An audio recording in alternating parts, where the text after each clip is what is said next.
But I'm just saying, like, it's pretty cool. But I liked your thing with it's therapy writing. Yeah, it's therapeutic, and it's got to be something that you love to do, and but that goes back to you asking me, like, if somebody hits this dry spell. Again, go back to figuring out why you're doing this in the first place. Is this a hustle or a hobby, or is this something you actually love to do? Because I run into a lot of people that want to get coached to write a book, but it's a hustle for them, and that's just not my ideal client. No. You have to love this because you've got to have thick skin. Everybody's not going to feel what you're talking about. Everybody's not going to love it. Your family members most likely won't support you. Yeah. I mean, you're going to have your onesies and twosies, but if you're thinking the whole city going to show up for you, most likely they're not. Not because they don't want to or they're just being a hater, or they may be, but it's true. Your audience is not always going to be. Yeah, you don't know who's going to like your product and take it somewhere. Have tough skin. So yeah, you take your ideas, believe in yourself, roll with it. Yeah. Me and Bookworm, I know it sounds funny. We were talking about it earlier. You believe in something, roll the dice on yourself. Yes. You know what I mean? You know, why not invest in yourself? You're not gonna lose. You know, and if you do lose, you at least, I don't believe you lost if you tried. If you didn't try, that's a different story. But no, people are not going to support that you think are support. When I opened Darick Books, I got support from people and even to this day, I never met before. It wasn't family, my mom and dad, of course. Yeah, but it was like other people, it took them years. I've been here for 3 years, and some people still ain't been. Yeah. My best friend she's not a reader like that, but she bought my books. You know what I mean? Like, you'll have those onesies and twosies. But I also think it's important for, people to define what success is for them. Because for me, it was never about the money. Do I want to be able to keep my lights on? Sure. But I enjoy it, and my success was able to be able to say that I've done it. Like, I did this, and everybody in the world can't write a book. We are the 1%. Yeah, you can't really write, and if it comes easy for you, great. It's a talent, it's a gift, from God. Anybody has some people, like, I look at people in the stuff, I'd be amazed people fix cars, because I'm like, I can't. Exactly. Everybody has ministry. Yeah, I can't do it. I'm like, how do you do that? But I can write a book. But it's like oh, okay, cool. But even writing books, then you get to the point where, like, I can write a book, but then legacy-wise, what am I going to leave? Who am I talking to? Mm-hmm. Who's going to read my book 100 years from now? I got Henry Ford's book, and I'll be reading it, even though, it was back then, so a lot of his writing style was just like, but he says some stuff. But, like, I was like, he probably didn't envision me reading this book all these years later. You know what I mean? So it's like, you don't know where your book could end up. I'm watching a documentary. Somebody told me to watch today on Rodriguez. What's his name? So he's a guy, and I haven't finished it yet, but he made a song, or he made an album in the 60s or something like that. But it was like nothing happened. It's just now, like 40 years later, it's becoming like a cult following and stuff like that. But you never know who's going to pick your stuff up. And love it. And love it and relate to it. Or Big Star. You know what? Big Star. You heard of Big Star? So Big Star is like that. They wrote this, you ever watched the 70s show? Yeah. That's the theme song. Big Star had an album that called the number one, I think it's called the number one album. But they had it on shelves, didn't do anything at all.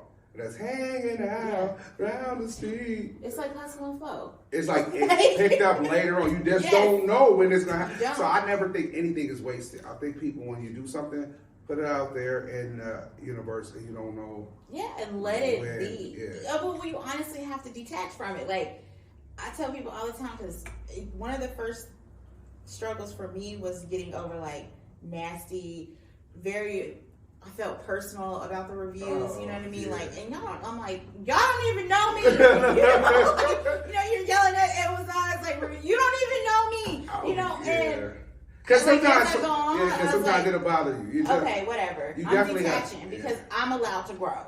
Yeah, you have to, like, as an artist. So artists, whether it be music, the first thing you learn that they have ego.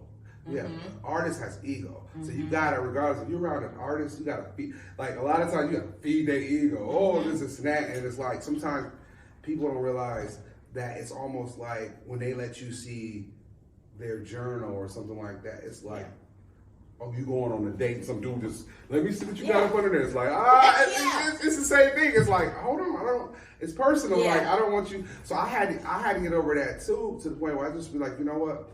I know for a fact everything I write you're not gonna like. Who cares? I know. I just always say I always believe in the gift I got. It's just like I was like at the end of the day. End of the century, when they mention what greatest writers, they're gonna mention Darick Spears. That's what I tell myself, and then I tell other people that, and I say it in my store. I say it's the #1 bookstore on earth. They can laugh or whatever, but I just say it in confidence. And I even keep books. I don't know if you do. I keep books that to me were trash to me. I'd be like, you know what? Years ago, I wasn't writing that good, but I want you to see the growth. So I'm not even going to edit it. I'm going to keep it just like this, so you can look at it and say, "Dang, he really came up from where he used to write." Because I'm allowed to grow. Yeah. But you know, I'm at a point now where I don't write for anybody but me. I just share it with y'all. Like I do this for me, for my, for like my ego, I guess, because I can do it. You're not gonna like everything. I don't even know that I want you to like everything. So what advice would you give to what advice, okay, I heard this. Age. You know, some people say it's too late for me, or I'm too old. What's going on, bro? It's too old, or you're done with.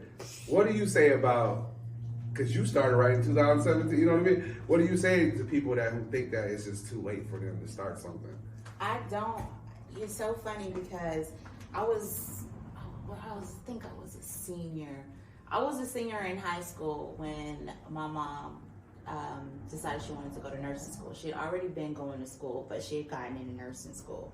And she was like, at this point, because again, she was older. I think she may have been in her 40s maybe when she finally graduated nursing school. Yeah. And she was like, I think I'm probably just too old, and I'm in class with all these young kids, you have those pull tab like quote things or whatever. Well, one day I had pulled this calendar and it said it's never too late to be what you could have been. Literally pulled that off. Yeah, see. And because she wanted to take me to lunch because she needed to break it to me that she was going to have to quit her real job because they wouldn't move her to third shift so she could complete nursing school. Although she got accepted, which is very hard to do. It's hard to get accepted to nursing school. So she got accepted, and it was either quit her job, go to nursing school, or just graduate with her associates and whatever she had and never go to nursing school. Mind you, I'm senior year of high school. So I'm like, wow, okay, you've literally sacrificed for us forever. Yeah. Go to school. We'll figure it out. Yeah. Right? But it wasn't too late. It's never too late because for one, older people have life experience. And people really need that. Yeah, they do. People need that life experience, the things that you've gone through, the highs, the lows, the wins, everybody needs to hear that, especially the kids. Yeah, today, you do need life experiences. Most of the time, even when I went to college and stuff, a lot of the times it was the classes that I had older people in that you could learn something from them. For real. They'll teach you, they'll say something, hey, this and that, and then give you life lessons. Because life lessons, to me, experience is the best teacher. It is. So you could be you can run into somebody who is very young but super experienced in life. They had a lot of stuff, I'm sure you like that. Had a lot of stuff that happened in life that you just grow up quick. Because by the time I was 24, I felt like I had done everything. So I was just it was the exact opposite for me. I had had my fun and stuff like that. But again, feeling like I had left an imprint or just did anything that I loved or wasn't required. Because again, I had 2 kids that I was raising by myself. Oh, yeah. So I didn't, what was a dream? Yeah. What's passion when you got to keep the lights on, you got to feed them, you got, what is passion? It's not gonna put food on the table right now. You can't just up and decide you want to get passion. Like, peace. Yes, please, let me just go, but I ended up, when I got remarried, I was able to slow down a little bit, and I had help. So it didn't feel like, oh, you've got to do everything by yourself, because I had help. Yeah. So that's when I was able to find my passion. But I don't think, I was in this other meeting before, and the lady, she said something, and at first it took me a little bit to really get it, but she said dreams die in the cemeteries. And I think that comes from that thinking, I'm too old. Yeah, I never too old. I'm too old to do this, I was listening to T.D. Jakes the other day. He was saying that he was talking to somebody, and they were saying everything that was good that happened to them, all of the biggest success that happened to them happened after age 65. I was like, dang. Okay, now I don't want to wait that long. No, I'm just saying, like, sometimes stuff happens. And I was at a conference in Tennessee, and a lady said that. She said, she was talking about artists. She was like, my career didn't take off till I was like early 50s. She was like, but I have been doing it for so long. Mm-hmm. So it's like, you don't know when stuff will, but like you said, you don't do it for money. Money's gonna come. Right, you don't do it for validation. I don't do it for validation I just love to do it. You just have to love to do it. But again, that's why anybody that ever want to work with me, one of my first questions is this a hustle or a hobby for you? Yeah. Because not saying that I can't help you and lead you along the way, but our alignment is going to be off, because I want you to have longevity in this. And again, you've got to love it. Yes. You've got to be willing to go cry in a corner from that one or two bad review, but get back up and start again. And reviews is from people who don't even know you. They don't know you. They probably couldn't even do what you do. Like that's let's do paragraph for paragraph. Yeah. You know what I mean? Like, but honestly, I just have to be just chill. Darick, I would say Darick Books is a big to decide I'm gonna do it my way. Like I don't ask permission, but that's how I always been. Like I don't like doing stuff the way everybody else does. Mm-hmm. So even every one of my books, it says written and unedited by Darick Spears. And I say unedited because I just strip away from the way high society is. I'm like, and when I talk to writers, I'm like, write how you want to write. I'm like, if you want to write a book where all the words are upside down, I just tell you, write. That's your artist. That's your artistic ability. That's your creativity. Controversy sells, though. Yeah. Conversation, that gets the conversation. And again, figure out what type of writer you want to be. Do you want to be one that shakes the table, or do you want to just, again, I love romance. Doesn't mean that I don't want to shake the table every now and again, because I definitely do. There's some shootouts in romance books.